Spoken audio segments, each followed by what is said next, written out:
She doesn't wear horns. She doesn't scream evil. In fact, she might smile more than anyone else in the room. But behind that smile is destruction. If you've ever felt drained, controlled, or quietly disrespected, you might be standing next to a woman the Stoics would have warned you about. This isn't about hatred. It's about awakening. Seneca said, "A man is as unhappy as he has convinced himself he is." So what happens when someone convinces you that their poison is love? Keep watching. Your peace may depend on it. Stoic philosophy was never about emotions. It was about survival, emotional discipline, self-mastery, detachment from chaos. The Stoics didn't fear evil, they studied it. They watched how it moved, how it spoke, how it seduced. And when it came in the form of a beautiful, clever, and seemingly sweet woman, they didn't look away. Today, we're going deep. 7 clear, unmistakable signs that you are next to a woman whose presence doesn't elevate you, it erodes you. This is not just about romantic relationships. It's about any woman whose influence pulls you away from your values, your strength, and your peace. Let's sharpen your awareness through the lens of Stoicism. You ready? Before we dive into the signs, we have to understand what the Stoics meant when they used words like evil. For them, evil wasn't always loud or monstrous. It wasn't always about violence or grand betrayal. Evil to the Stoic was anything or anyone that led you away from virtue. It was anything that clouded your judgment, hijacked your emotions, or pulled you into chaos. Evil was not a costume or a curse. It was a corrosion, slowly eating away at the strength of your character, your clarity, your peace. Marcus Aurelius wrote, "The soul becomes dyed with the color of its thoughts." In other words, you become what you consistently expose yourself to. If you surround yourself with manipulation, deceit, or drama, those toxins don't just remain outside you. They seep in. They transform the very core of who you are. That's why the Stoics paid so much attention to the company they kept. Not because they were judgmental, but because they were disciplined. They knew that guarding your mind is guarding your life. So what does that mean for us today? It means that labeling someone as evil isn't about moral superiority. It's not about condemnation. It's about self-preservation. It's about learning to see clearly in a world that often confuses charm for goodness and emotional intensity for love. This isn't about demonizing women. This is about empowering men and anyone willing to wake up and reclaim control over their mental and emotional space. We live in an age where boundaries are blurred, where red flags are dismissed as quirks, where toxic behavior is romanticized, justified, and sometimes even encouraged. The Stoics wouldn't stand for that. They wouldn't excuse destructive behavior just because someone had a hard past, or a pretty face, or a clever excuse. Seneca once said, "He who is not a good servant will not be a good master." What he meant was, a person who cannot govern themselves cannot be trusted to govern others, or to be in a relationship, friendship, or family without doing harm. A person who hasn't dealt with their own darkness will inevitably spill it onto you. No matter how sweet their words are, no matter how convincing their act is. And sometimes, the most dangerous kind of evil is the one dressed in vulnerability. The one that makes you feel guilty for wanting peace. The one that convinces you that walking away makes you heartless. But Stoicism teaches the opposite. It teaches that clarity is compassion. That the greatest act of love, for yourself and even for others, is to tell the truth. To face what is, not what you wish it was. And the truth is this: some people are not confused. They are calculated. Some people are not broken. They are committed to breaking others. And until you see that, you will continue to suffer under the illusion that it's your job to fix them. It's not. Your job is to protect your character. Your job is to stay rooted in reason. Your job is to become so grounded in virtue that chaos bounces off of you. That's what this video is about. Not revenge. Not bitterness. Not war. But awareness. Empowerment. And ancient wisdom that has stood the test of time. Not because it sounds good, but because it works. So now, let's look at these 7 signs, not with fear or anger, but with eyes wide open. Sign number 1. Emotional manipulation. Let's begin with one of the most subtle yet devastating tactics: emotional manipulation. On the surface, it looks like vulnerability. But beneath it, there's strategy. There's intent. And when done masterfully, it doesn't feel like an attack, it feels like guilt. Picture this: you're in a disagreement. Maybe you bring up something she said that crossed a line. Or maybe you're expressing how something made you feel. Suddenly, she starts crying. But it's not because she's hurt. It's because you're calling her out. You instantly feel bad. The conversation shifts from your concern to her tears. You go from standing up for yourself to apologizing for hurting her feelings. That's not an accident. That's a tactic. This is what emotional manipulation looks like.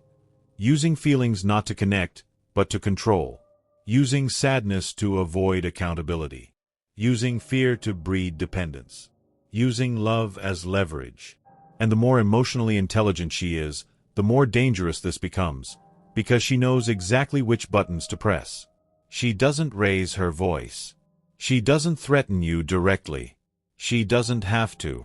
All she has to do is make you question yourself every time you speak your truth. Epictetus taught, "We suffer more often in imagination than in reality." And emotional manipulation feeds that suffering. It turns reality into a maze where you never know which version of her you'll get. It convinces you that you're the problem, that your boundaries are unreasonable, that your memory is faulty, that your intuition can't be trusted. Over time, you stop arguing, not because you found peace, but because you've been trained to surrender. The Stoics believed that emotions were not evil, but they were dangerous when not governed by reason. In the Stoic framework, emotions are tools. They help us understand ourselves, empathize with others, and respond to the world.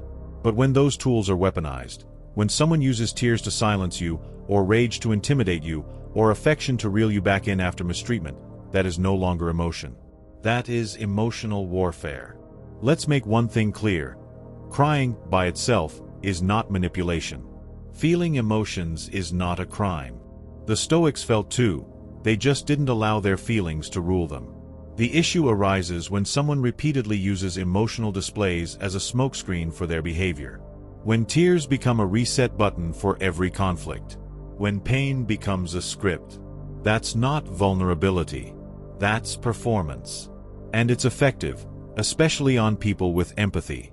The more compassionate you are, the more likely you are to fall into this trap. You think you're being kind. You think you're being strong. But the Stoics would challenge that. They'd say kindness without clarity is weakness. They'd say strength without standards is self-destruction. You are not cruel for demanding directness. You are not cold for needing consistency. You are not heartless for holding someone accountable. Emotional manipulation thrives in silence. That's why it's so important to speak plainly, to set expectations, to document patterns, to observe, not just react. Marcus Aurelius wrote, "You have power over your mind, not outside events. Realize this, and you will find strength." And sometimes, the event is a crying fit designed to derail the truth.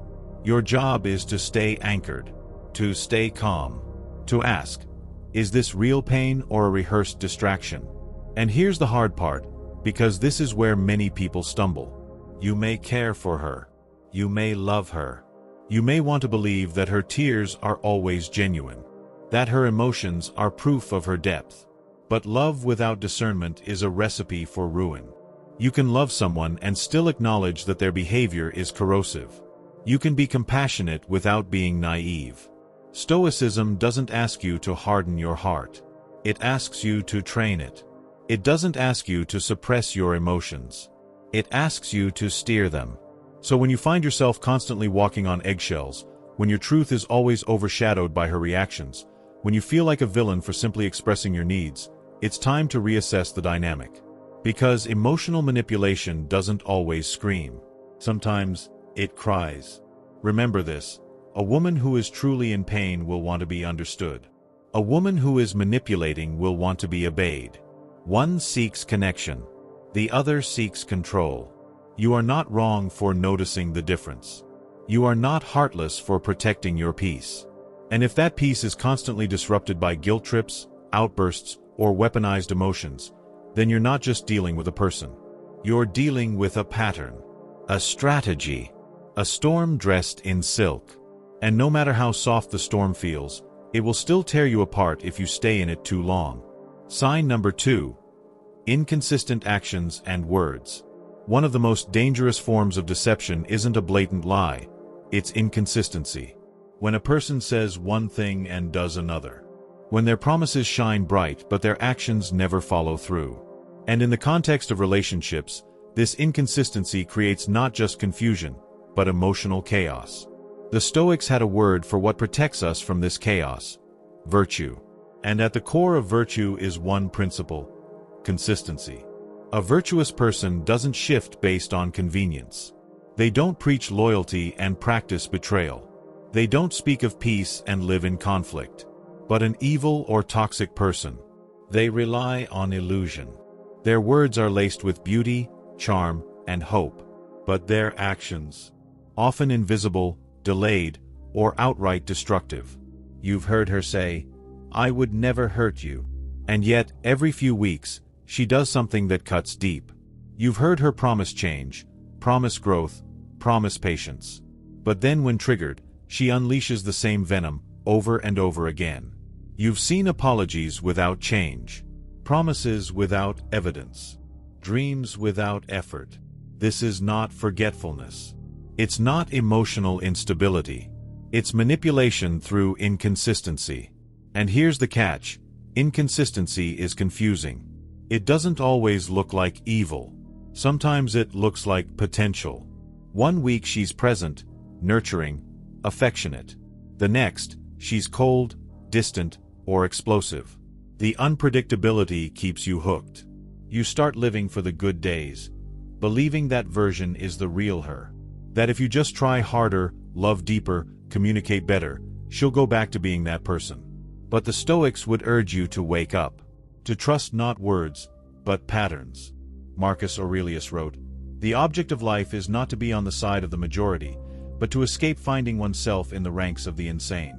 And insanity, in this context, is expecting consistency from someone who refuses to live it.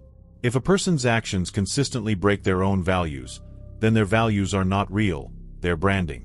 They're a performance. And you are the audience, applauding behavior that should be called out. Stoicism doesn't ask you to judge someone based on their feelings.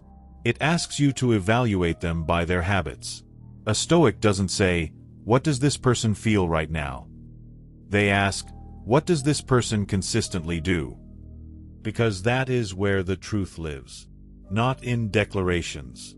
Not in Instagram captions or long text messages or tearful apologies. The truth is in repetition.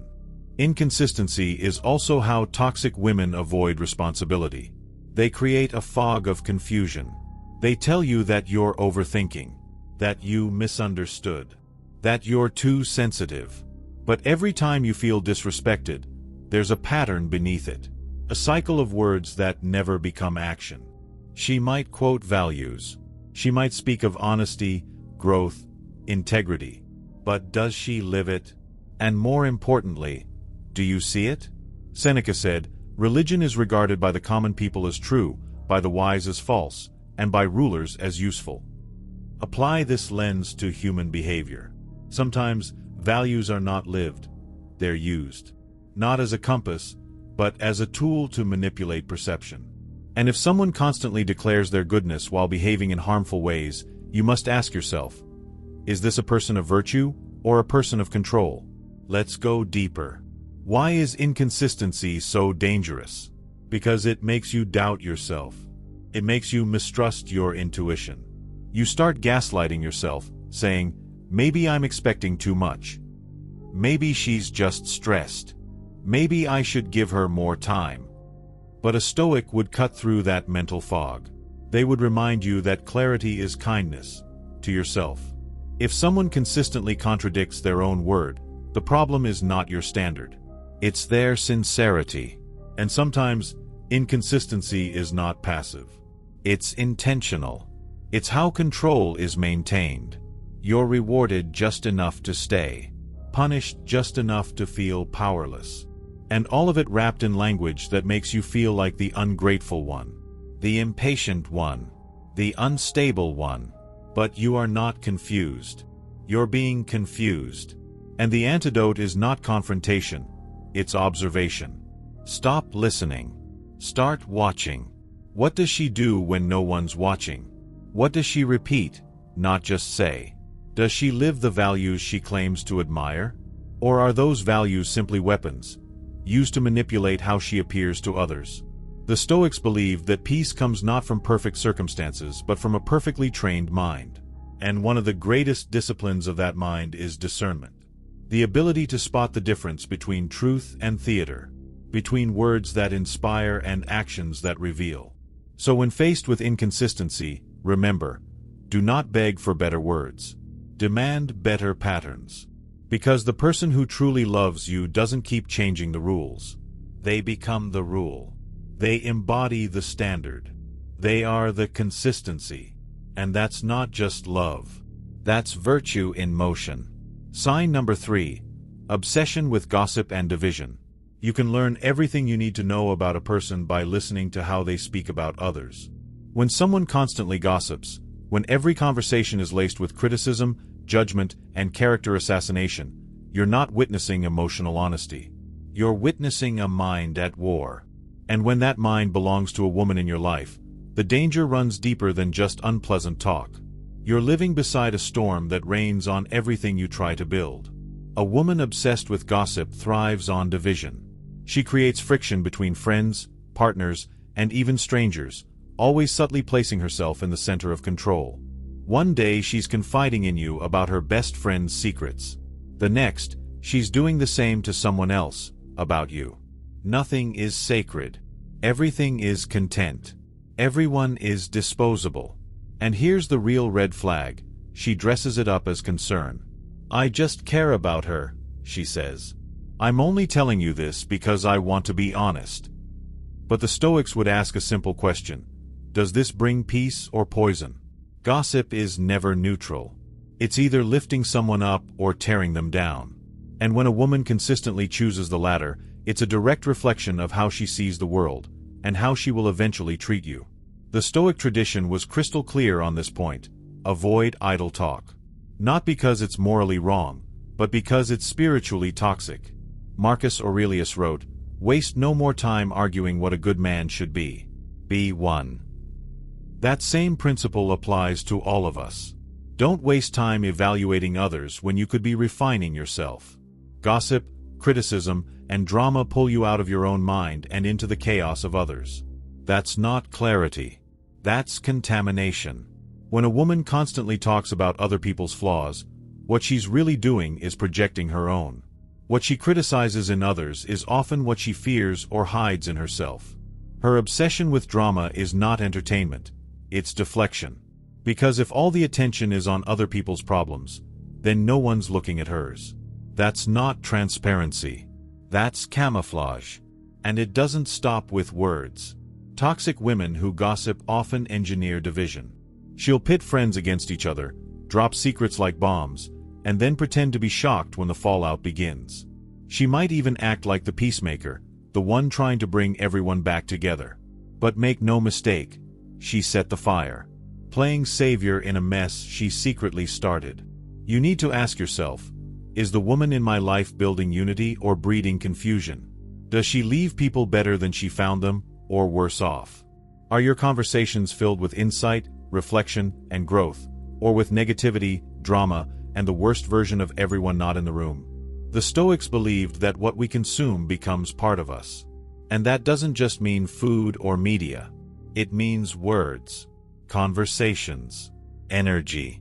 A woman obsessed with gossip feeds you poison with a smile. And if you keep consuming it, eventually it corrupts your clarity.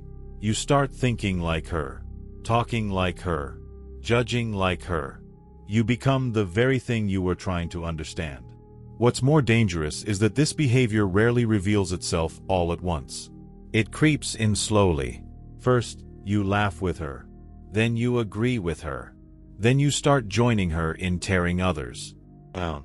By the time you realize what's happening, your own reputation, peace, and relationships are damaged.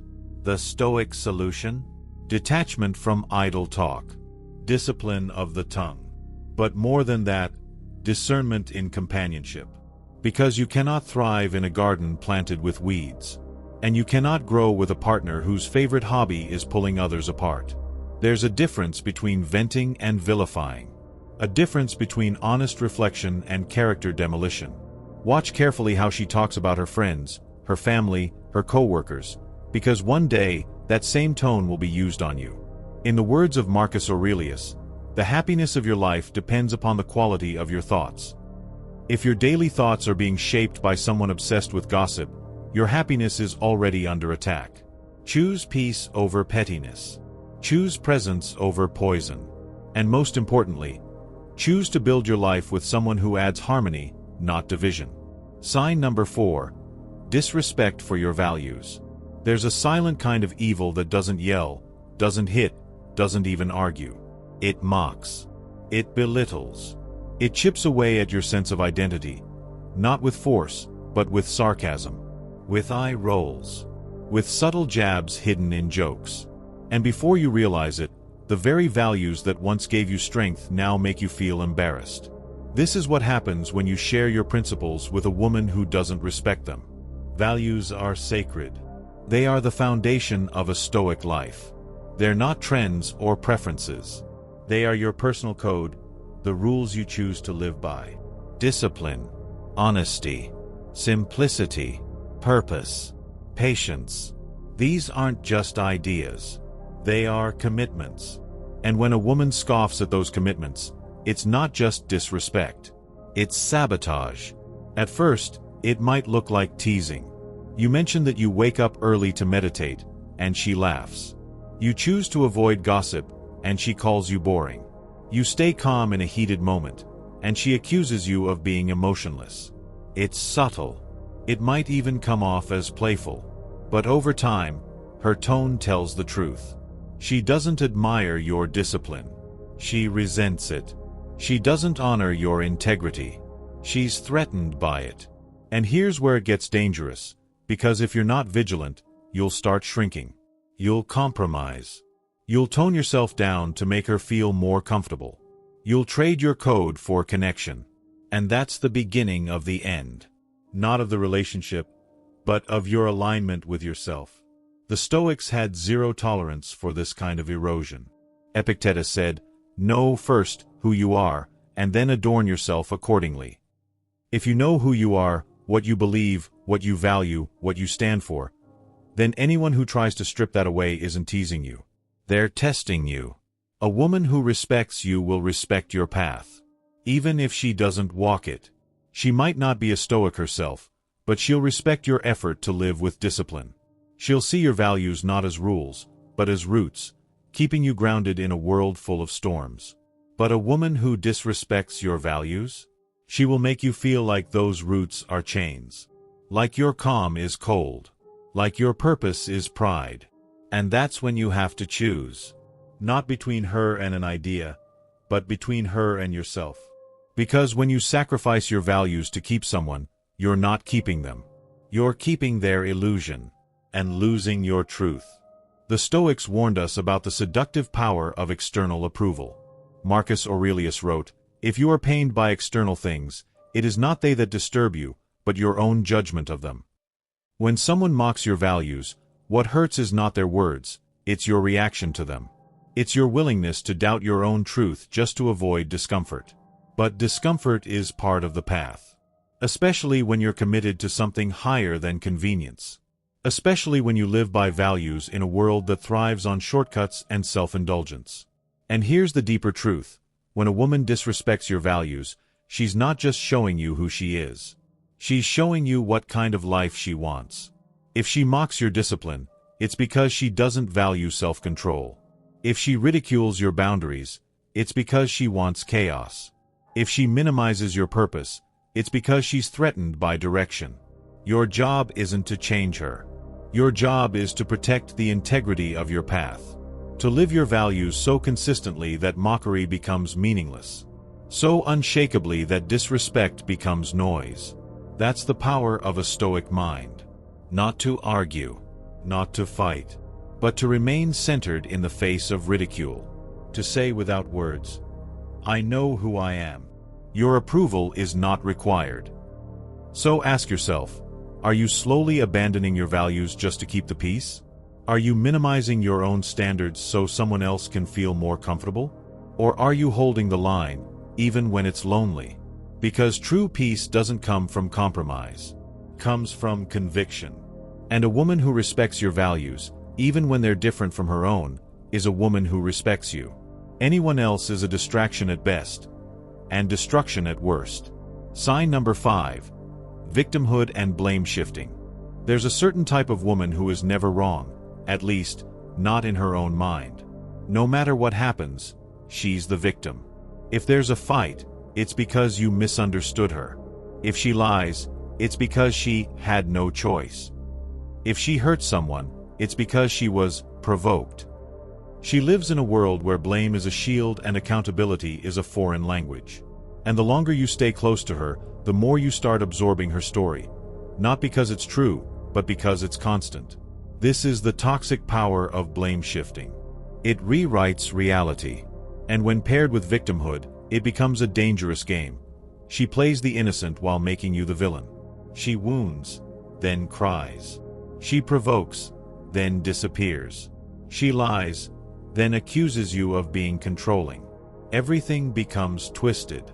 You begin every conversation confident in your truth, and end it apologizing for things you didn't even do. The Stoics would call this spiritual weakness. Because at the heart of Stoicism is personal responsibility, ownership of the self.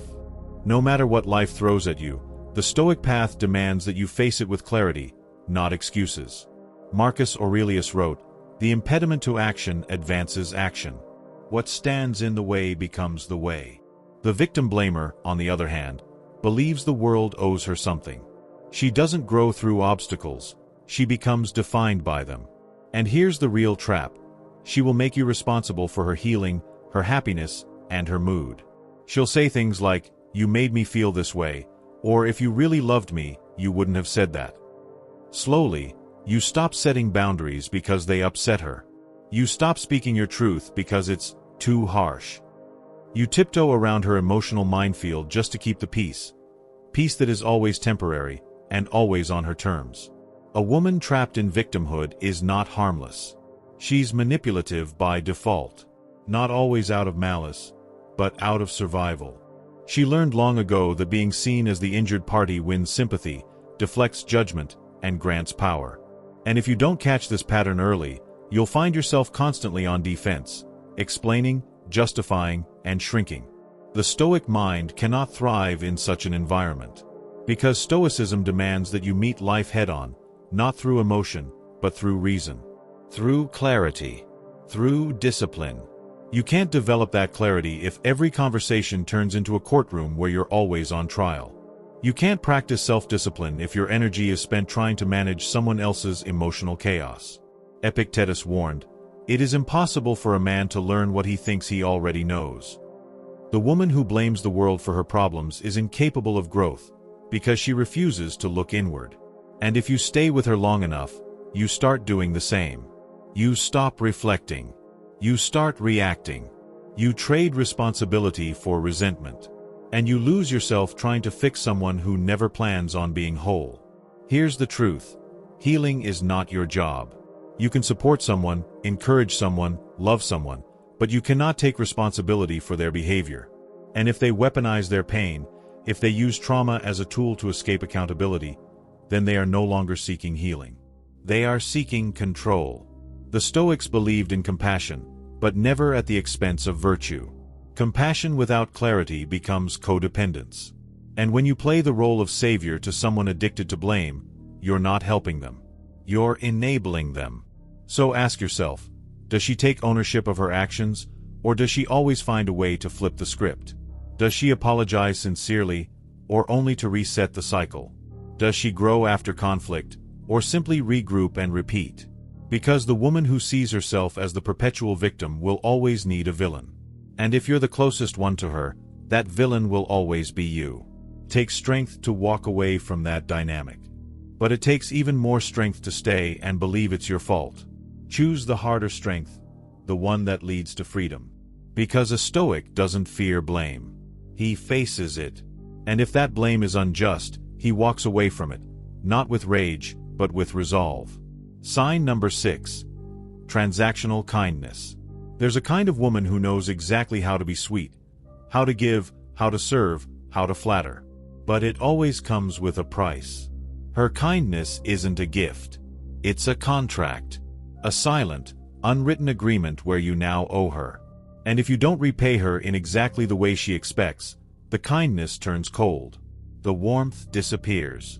You're no longer appreciated. You're accused. Welcome to the world of transactional love. At first, it's hard to spot. It looks like generosity. Maybe she cooks for you, surprises you with gifts, showers you with praise. You feel special. You feel seen. But eventually, those gestures come with strings attached. She reminds you of what she's done for you. She brings it up during arguments. She uses it as leverage. After everything I've done for you, or you don't appreciate me. And just like that, the energy shifts. Her kindness becomes currency. And you're always in debt. Stoicism calls this a failure of virtue. True virtue, true kindness, is selfless. It expects nothing. It gives because it is aligned with nature, not because it wants a return. Marcus Aurelius said, "When you have done a good deed and another has received it, why do you still look for a third thing besides these? Credit for the good deed, or a return?" In other words, the act itself is enough.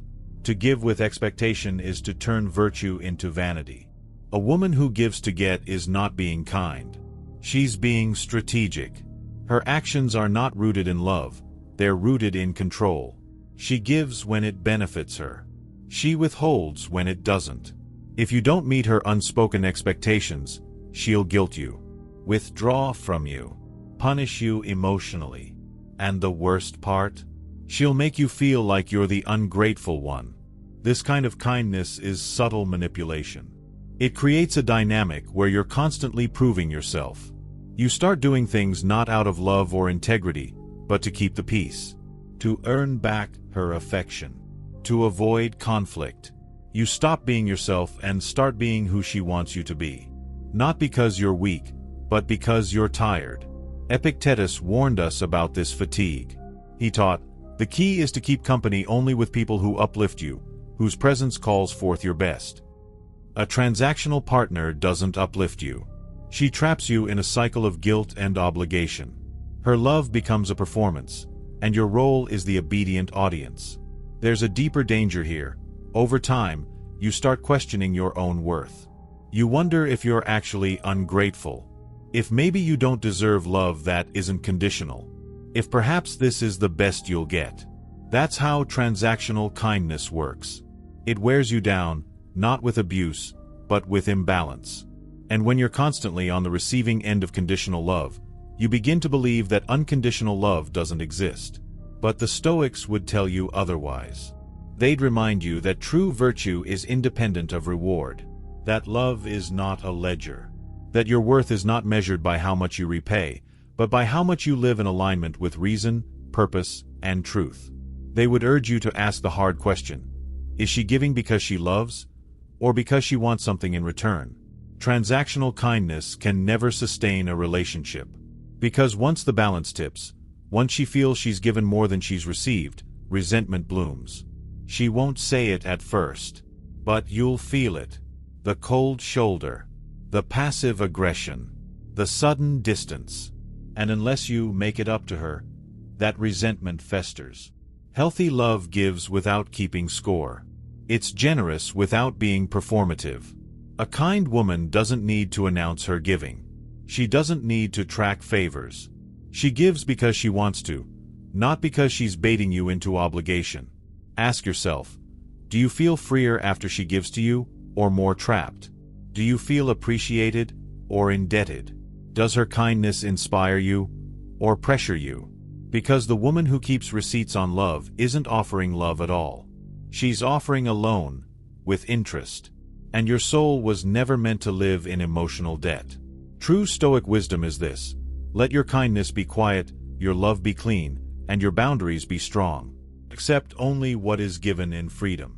Reject what is offered with hidden hooks. Because real peace isn't found in borrowed affection.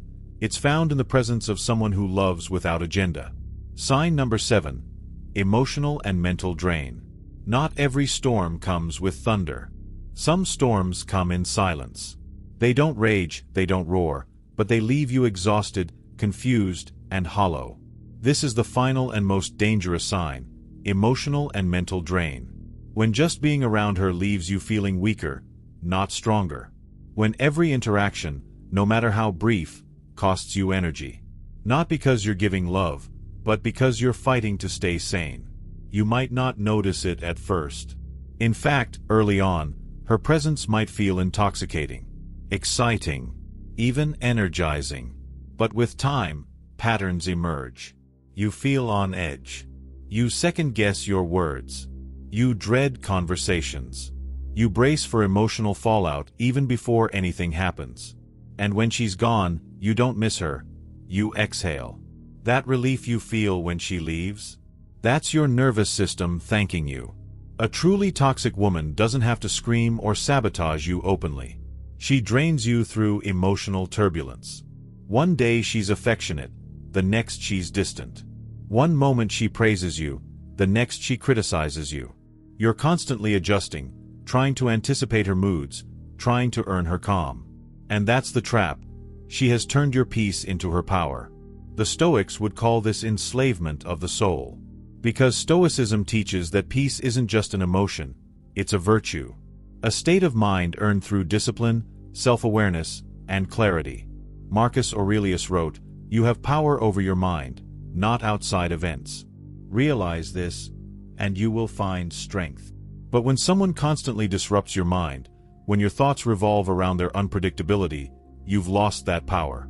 You've become reactive instead of rational. And that's not love. That's survival. You start adapting in unhealthy ways. You stop expressing your needs to avoid conflict. You hide your emotions because they might be too much. You downplay your dreams, your goals, your wins, because she doesn't respond with support, but with criticism or coldness. Slowly, you fade. Not all at once, but piece by piece. Until one day, you look in the mirror and see a version of yourself you don't recognize. Drained, doubtful, disconnected. This kind of exhaustion is not just emotional. It's spiritual, because it touches the deepest part of who you are. It makes you feel like you're failing, even when you're trying your best. Like you're walking on a tightrope, balancing between her approval and your own breakdown. And the worst part? She'll tell you that you're overreacting, that you're too sensitive, that you used to be stronger. She'll turn your fatigue into your fault. But Stoicism gives you a lens to see clearly. Epictetus taught, "No man is free who is not master of himself."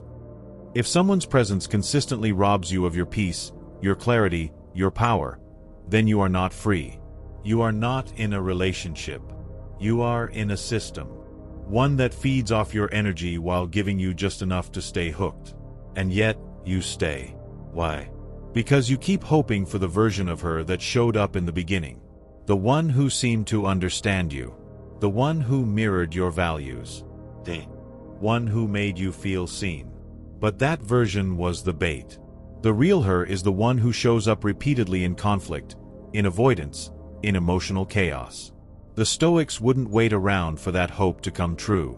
They'd look at the evidence. They'd study the patterns. And they'd choose reality over illusion. Because no matter how strong you are, no matter how much work you've done, proximity to emotional instability will always erode your foundation. So here's the truth. If she drains you more than she grounds you, it's not love. It's a leak in your life force. If you're constantly recovering from your time together, that's not connection. It's damage control. And you don't need more resilience. You need release. The Stoic path is not about enduring every storm. It's about knowing when to walk away from one. About choosing calm over chaos. Stillness over stimulation. Truth over potential. Because when your energy is clean, your vision becomes clear. And only then can you attract peace that doesn't cost your soul. So now that we've uncovered the 7 signs, the question becomes, what would a Stoic actually do about all of this? The Stoic wouldn't panic. He wouldn't lash out or declare war. He wouldn't waste time trying to change the person. Why? Because the Stoic understands that he has no control over others, only over himself. His mindset is rooted in internal power. And when that power is threatened, he doesn't react emotionally, he responds with clarity. The first thing a Stoic would do is observe. He would detach emotionally and study the situation like a philosopher. Not to judge, but to understand. Is this person draining me? Are they aligned with my values? Are they consistent, honest, and virtuous? Or are they chaotic, manipulative, and emotionally unstable? He wouldn't just listen to words, he would track patterns. Because the Stoic knows that truth is found in what repeats, not what is promised. Once the pattern is clear, the Stoic acts with calm and precision. If he sees consistent disrespect, emotional manipulation, or a clear disregard for virtue, he creates space. He doesn't explain himself endlessly. He doesn't beg for understanding. He sets a boundary, firm, direct, and free from drama. And if that boundary isn't respected, he exits. Seneca wrote, "Associate with people who are likely to improve you." The Stoic lives by this. He doesn't stay in toxic relationships out of guilt, nostalgia, or hope. He recognizes that staying in dysfunction is not loyalty, it's self-betrayal. And the greatest Stoic loyalty is always to truth, reason, and virtue. In practical terms, this means creating an exit strategy. If the relationship is romantic, it may mean leaving. If it's family, it may mean reducing contact or restructuring the dynamic.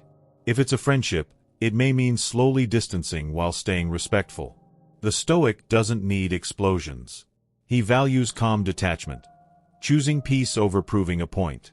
And in moments of confrontation, the Stoic doesn't take the bait. He speaks slowly, listens carefully, responds with reason, not emotion. He may say, "I hear your perspective, but I no longer accept this dynamic." That's all.